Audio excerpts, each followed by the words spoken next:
Karš Krievijā, un jā, es to uzrakstīju pareizi, turpinās.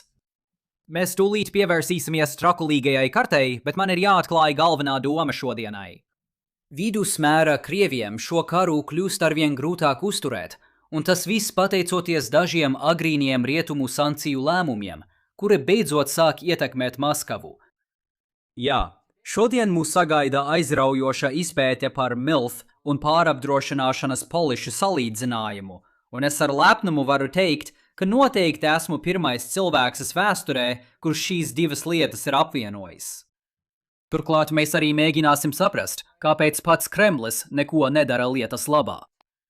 Atmetot manus personīgos vārdu spēles sasniegumus, galvenā kampaņa, par kuru es runāju, protams, ir Ukrainas uzbrukumi Wildberries sadalas centriem. Un, ak Dievs, Krievijas Amazon tiek iznīcināts ātrāk nekā īstais Amazonas lietusmešs. Šeit ir startautiski atzītās Krievijas karte ar visām vietām, kas ir iznīcinātas, nodedzinātas vai citādi padarītas nedrošas. Jūs pamanīsiet koncentrāciju ap Maskavu acīmredzamu iemeslu dēļ. Man ir viena vieta ārpus kartes, jo tā notika Krimā, un lai gan tās joprojām atrodas valsts rietumu trešdaļā, tās sāk virzīties uz austrumiem. Tieši šorīt jūs varat pievienot ziņojumus vēl par 3 gadījumiem – Volgogradā, Tatarstānā un otro reizi tieši pāri Kerčas šaurumam. Turklāt šķiet, ka Ukraina ir uzbrukusi Wildberries galvenā konkurenta Ozon sadalas centram, kas iepriekš iespējams bija nonācis tikai dažu blakus esošo Wildberries objektu krustugunīs. Esam nonākuši līdz punktam, kur Firepoint, uzņēmums, kas vislabāk pazīstams kā Flamingo spārnotās raķetes ražotājs, lai gan viņu droni ir atbildīgi par šiem uzbrukumiem, sociālajos tīklos spēlē sava veida Wildberries bingo. Un jā, es to tiešām domāju. Pareizi uzminē nākamo mērķa atrašanās vietu, un tu vari laimēt vienu no šīm Firepoint atslēgu piekariņiem ar uzņēmuma logotipu. Un, ja tu brīnies, kāpēc to sauc par MILF-Tech, tā kā šī ir ģimenes pārraide par karu, es varu tikai pieņemt, ka MILF nozīmē Missing Inventory Logistics Failing, jeb pazudušās inventāra loģistikas kļūda. Vai arī tāpēc, ka izpildirektore ir sieviete un viņa izsmej dzimumu stereotipus par sievietēm aizsardzības industrijā. Starp citu, viņa dzimusi 1992. gadā.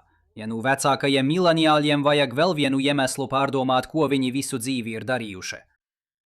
Jebkurā gadījumā Firepoint ir ļoti apmierināti ar haosu, ko viņi ir izraisījuši, un nebaidās izmantot pašas Krievijas ierakstus par nodarīto postu, lai vēl vairāk stiprinātu savu klātbūtni sociālajos tīklos.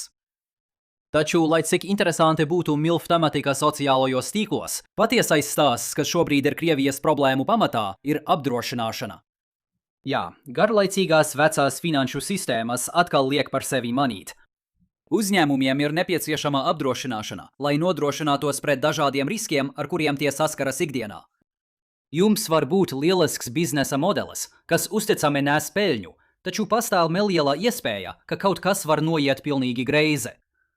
Jūs noteikti nevēlētos, lai viena neveiksme sabojā citādi uzticamu peļņas avotu. Tāpēc jums ir apdrošināšana kā aizsardzība pret šo reto, bet briesmīgo iznākumu. Tomēr kara izjauc visu darbību. Apdrošināšanas kompāniju biznesa modelis ir risku apvienošana. Piemēram, ugunsgrēks rūpnīcā ir rēts notikums, kas būtu postošs tieši šim uzņēmumam konkrētajā vietā. Taču, ja apdrošinātājs apdrošina 100 dažādas rūpnīcas, paredzamais iznākums ir daudz mazāk svārstīgs, pateicoties centrālās robežvērtības teorēmas priekšrocībām. Tāpēc tas iekasē prēmijas no katra no šiem uzņēmumiem, zinot, ka dažiem no tiem būs ugunsgrēki. Bet tas ir pieņemami. Prēmijas no pārējiem uzņēmumiem vairāk nekā sēdz izmaksas, tāpēc apdrošinātājs katru gadu var gūt peļņu. Tomēr šim biznesa modelim ir divas lielas problēmas. Viena ir neveiksmē. Neskatoties uz centrālās robežvērtības teorēmas tendenci, sadalījumā joprojām ir astes, kur vienkārši ārkārtīgi neveiksmīgas sagadīšanās dēļ kādā konkrētā gadā nodeg ļoti daudz rūpnīcu. Šī problēma tiek atrisināta ar kaut ko, ko sauc par pārapdrošināšanu. Jo es dzirdēju, ka tev patīk apdrošināšana, tāpēc es tev dabūju apdrošināšana tavai apdrošināšanai, lai tu vari apdrošināt, kamēr tu apdrošini.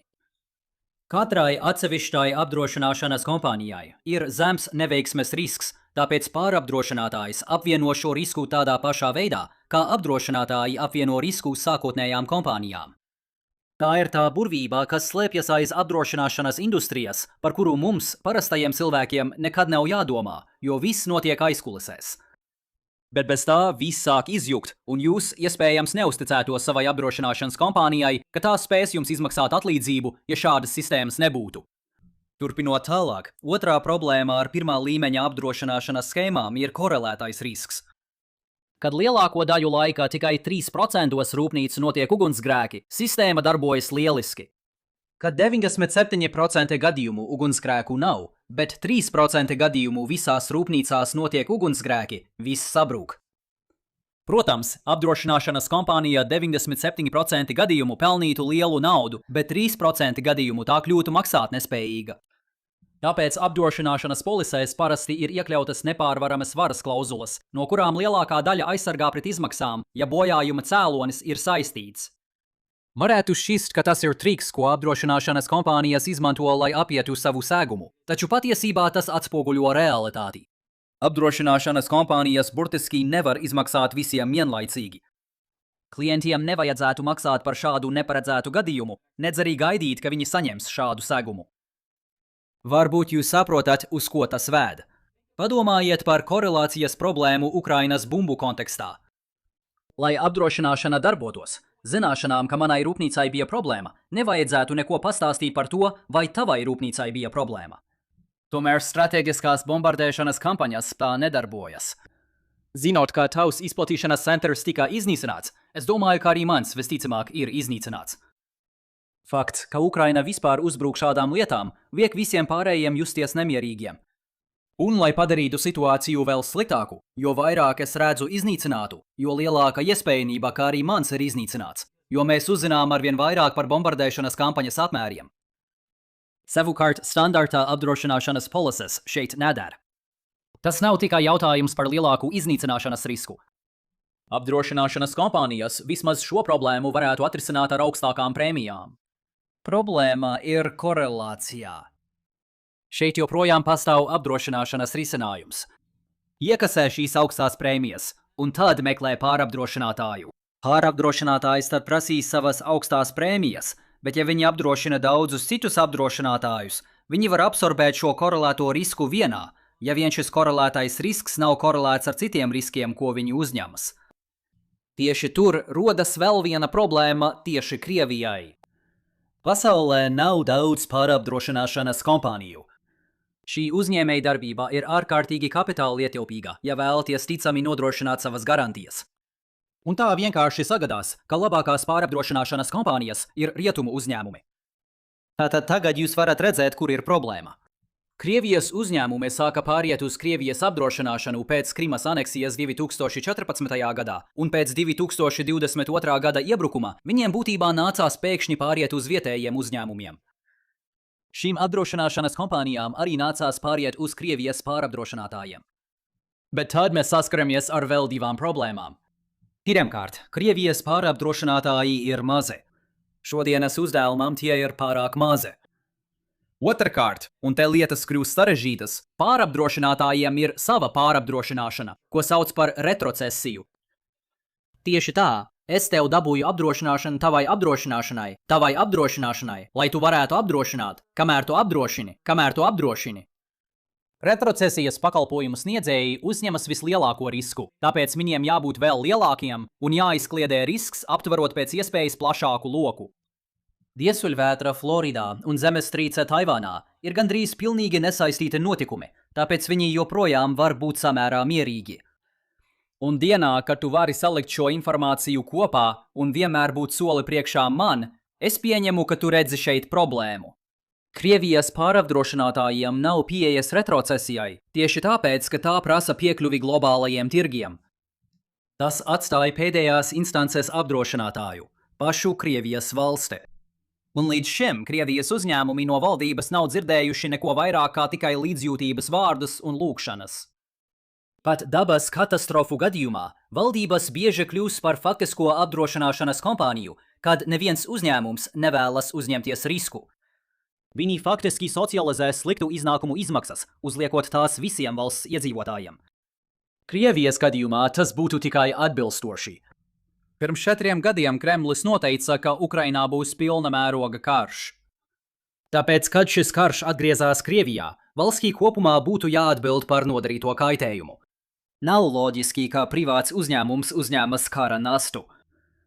Bet nē, Kremlis uz to neskatās tādā veidā.